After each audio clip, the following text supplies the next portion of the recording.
مالک الملک یعنی بادشاہ، اور بادشاہی اسی کی ہے، اسی لیے وہ بادشاہ کی صفات سے متصف ہے، یعنی عظمت، کبریائی، غلبہ، تدبیر و انتظام وغیرہ۔ اسے تخلیق میں، احکامات جاری کرنے میں، جزا و سزا دینے میں مطلقاً تصرف حاصل ہے۔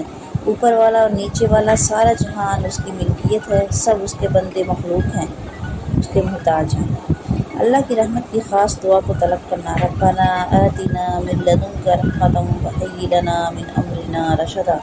اے پروردگار، ہم کو اپنی رحمت خاص سے نواز اور ہمارا معاملہ درست کر دے۔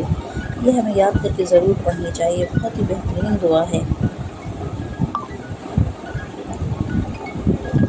اے لوگو، اس قرآن کی پیروی کرو جو تمہارے رب کی طرف سے تمہاری طرف اتارا گیا ہے، اور اپنے رب کو چھوڑ کر کسی دوسرے کو اپنا سرپرست نہ بناؤ۔ سورۃ الاعراف۔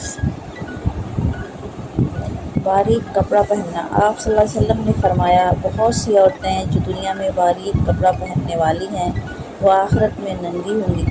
صحیح بخاری۔ وَمَن يَتَّقِ اللَّهَ يَجْعَل لَّهُ مِنْ أَمْرِهِ يُسْرًا، اور جو کوئی اللہ سے ڈرتا ہے تو اللہ اس کے کاموں میں آسانی پیدا کر دیتا ہے۔ سورۃ طلاق۔ وَمَا لِيَ لَا أَعْبُدُ الَّذِي فَطَرَنِي وَإِلَيْهِ تُرْجَعُونَ، اور مجھے کیا ہے کہ میں عبادت نہ کروں اس ذات کی جس نے مجھے پیدا کیا ہے، اور اسی کی طرف ہم سب لوٹا دیے جائیں گے۔ إِنَّ الَّذِينَ يَخْشَوْنَ رَبَّهُم بِالْغَيْبِ لَهُم مَّغْفِرَةٌ وَأَجْرٌ كَبِيرٌ، جو لوگ بن دیکھے اپنے رب سے ڈرتے ہیں تو ان کے لیے بخشش اور بڑا اجر ہے۔ سورۃ الملک۔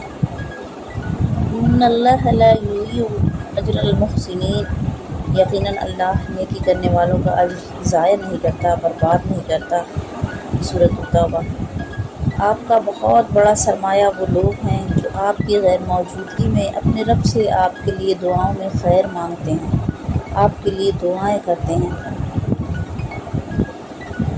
بہترین کپڑے۔ پیارے نبی صلی اللہ علیہ وسلم فرماتے ہیں، تمہارے بہترین کپڑے سفید کپڑے ہیں، لہٰذا انہی کو پہنو، اپنے مردوں کو انہی میں کفناؤ۔ سنن ابن ماجہ۔ تھوڑی دیر کے لیے قبرستان جا اور خاموشی سے بیٹھ، اور ان بولنے والے کی خاموشی کو دیکھ، یعنی جو لوگ اتنا دنیا میں بولا کرتے تھے وہ کس طرح خاموش پڑے ہیں۔